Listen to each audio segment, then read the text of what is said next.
Dopo i chiarimenti pubblicati dalla Regione, via libera al servizio mensa nei locali di ristorazione, anche qui della città di Padova, un'opportunità importante per un settore che sta soffrendo molto, un'opportunità anche per lavoratori che possono così godere di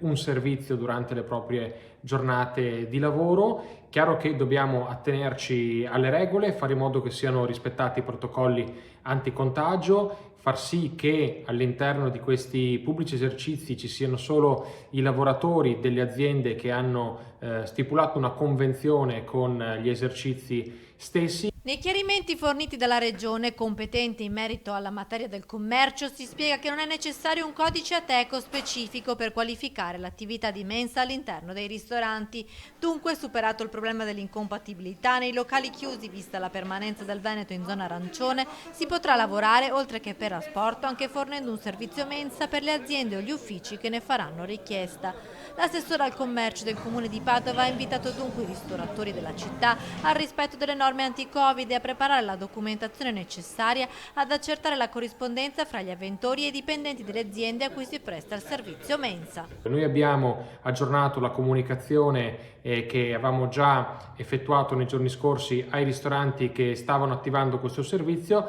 per spiegare come i chiarimenti della Regione Veneto abbiano superato il problema dell'incompatibilità tra il servizio di mensa e quello di ristorazione, che invece possono tranquillamente con queste nuove indicazioni coesistere. L'importante è che rispettiamo le regole, siamo prudenti.